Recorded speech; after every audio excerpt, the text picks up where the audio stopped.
Boa noite a todos, os amigos e amigas do Facebook, público em geral e também do YouTube. São exatamente 18 horas e 11 minutos. Estou aqui novamente para a gente tentar discorrer um pouco sobre o ser humano e sua complexidade. E dessa vez eu vou tentar discorrer sobre um livro que eu li, e infelizmente eu esqueci o nome do espírito e também esqueci o nome da médium, mas o título do livro eu não esqueci, graças a Deus. Aconteceu na Casa Espírita. E esse livro ele é muito interessante porque eu já li uma vez e também já fiz estudo em grupo na Casa Espírita, a qual eu tenho muita admiração, gosto muito, amo muito meus colegas, meus irmãos da casa. Embora no momento eu não estando a frequentar, mas eu amo todos os meus irmãos da Casa Espírita. Bem, o livro o tema Aconteceu na Casa Espírita. Júlio César, que é um espírito trevoso ou das trevas, ele tenta investir numa casa espírita ampla, que salvo engano tem, ou melhor, segundo a história, tinha mais de 100 trabalhadores, nos mais diversos campos de área de atuação, seja a área social, seja a área mediúnica, seja a área de estrutura física, seja a área de estudo teórico, seja a área de doutrinação, de palestra, enfim. A Casa Espírita em si, seja aqui no Brasil ou no exterior, até porque no exterior temos também casas espíritas. Nos Estados Unidos, salvo engano, são mais de 100 casas espíritas. E a grande maioria das casas espíritas, 80% a 90%, os presidentes, que ainda tem a questão do presidente, são brasileiros. Então, o livro Aconteceu na Casa Espírita, ele trata sobre uma invasão organizada. Mas que invasão é essa? É a invasão feita pelo espírito, muito inteligente, por sinal, mas extremamente habilidoso nas crueldades, nas maldades, e tenta, através de um grupo, interferir no quadro de trabalhadores da Casa Espírita. Mas é possível invadir uma Casa Espírita e sua estrutura física?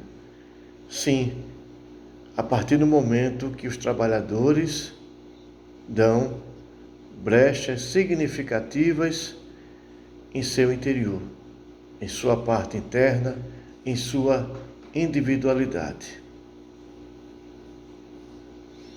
E isso é constatado não somente no livro, mas em outras casas espíritas que existiram. Eu falo existiram porque não existem mais devido às conturbações naturais que houveram e as pessoas não souberam trabalhar as diferenças entre si, e com isso a casa foi oficialmente destituída, deixou de existir. O livro Aconteceu na Casa Espírita e trata de uma casa muito respeitável, que ajuda inúmeras pessoas, os campos aos quais eu já mencionei. Entretanto, como já disse, Júlio César, um espírito trevoso, ele trava uma batalha intensa há anos e vê depois uma grande possibilidade de invasão dessa casa, através de alguns trabalhadores que dão brechas. Brechas essas que são desde a sensualidade exagerada, desde a inveja, desde a fofoca, enfim. Na linguagem psicológica, principalmente na linguagem junguiana, seriam arquétipos negativos que os trabalhadores não trabalham internamente no sentido de verificar que precisa melhorar neles. Então, a invasão a essa casa espírita,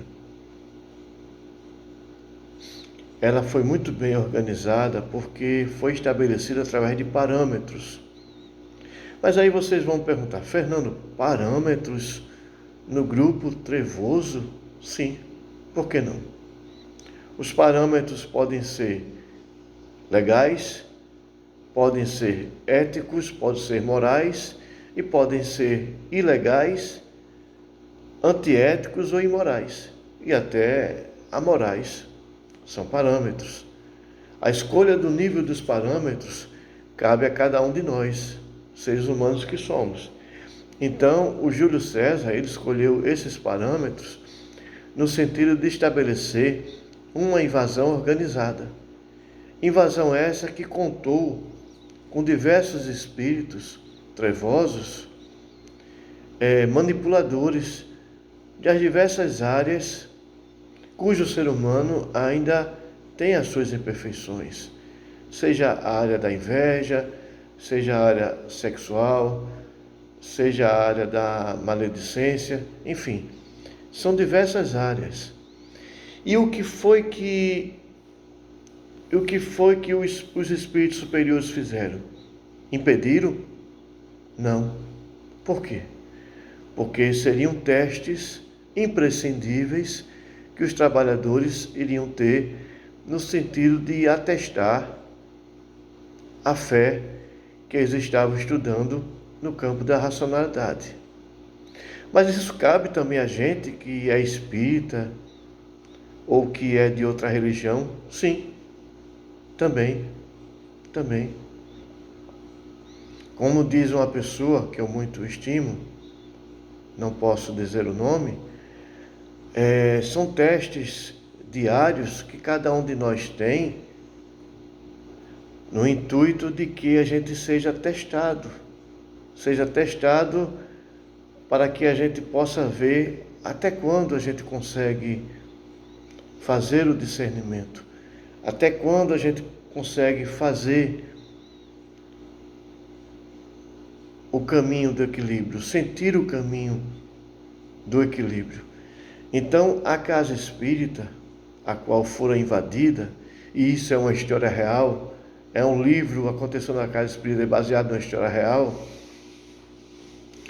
ela foi estabelecida através mesmo de parâmetros que o Júlio César, com mais o associado dele Gonçalves e outros, estabeleceram, só que o gênio do mal era o Júlio César, um dos gênios do mal, as imperfeições, fez com que houvesse, passo a passo, essa invasão articulada.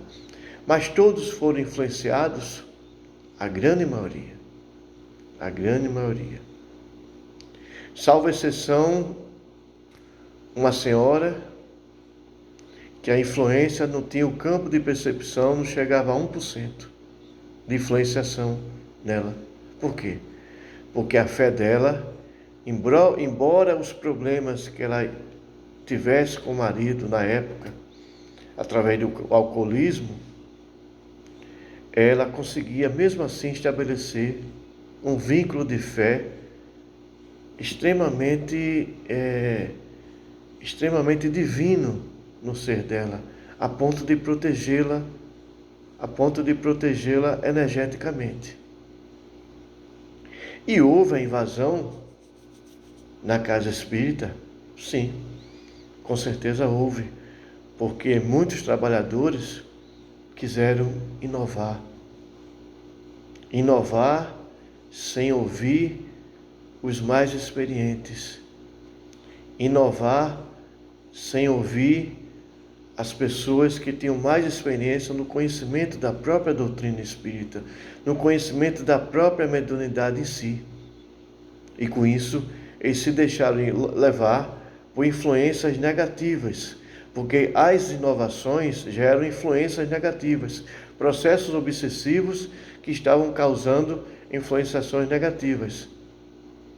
O próprio desânimo, algumas vezes, a própria falta de empatia, o próprio egoísmo, o próprio mau humor, muitas vezes se trata de um processo característico de obsessão, que começa também, inúmeras vezes, pela auto-obsessão. É imprescindível que cada um de nós veja no nosso ser, principalmente nós espíritas. Por que eu falo nós espíritas? Não é desconsiderando em relação às outras religiões, de forma alguma. Eu respeito todas as religiões, inclusive até as pessoas que não têm religião. Muitas delas são mais religiosas do que a gente, no sentido prático da vida. Então, que nós espíritas tenhamos a cada dia a consciência de que se a gente não tiver o devido discernimento no que a gente pensa e no que a gente sente, poderemos ser influenciados passo a passo a ponto de sofrermos processos sérios ou seríssimos de obsessão. É imprescindível que a gente tenha esse discernimento. É imprescindível que, conforme o livro narra da invasão organizada que houve, mas depois, indo para o final do livro, a espiritualidade deu um jeito de ligar todos os refletores espirituais, e isso fez com que os espíritos umbralinos ou trevosos ficassem cegos diante da pureza espiritual. Mas houve uma debandada geral dessa casa espírita. Ficaram somente os que realmente estavam trabalhando pela causa maior da doutrina espírita. Mas isso é um processo de reeducação? Sim. Por que não? Por que não? É imprescindível que a gente tenha, cada um de nós, principalmente nós espíritas, reforço, o exercício de tentar ver o que se encontra em nosso ser, em nível de pensamentos, sentimentos, atitudes. Lógico que tem momentos que a gente chora, tem momentos que a gente fica triste, tem momentos que a gente possa ter raiva, embora que, graças a Deus, raiva eu não tenho, pelo menos eu não procuro ter raiva. Mas tem momentos que a gente tem tristeza, melancolia, alegria em excesso, que também é um desequilíbrio, mas que isso não seja um hábito diário, que isso não seja o alimento da alma, porque se for o alimento da alma, pode ser um processo inicial obsessivo ou de obsessão, começando pela auto-obsessão.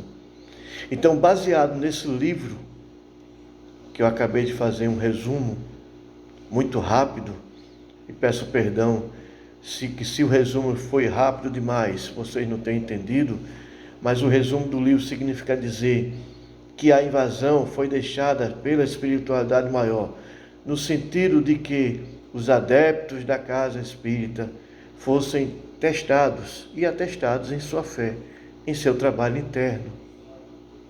Não somente para com o próximo, mas principalmente para com eles mesmos.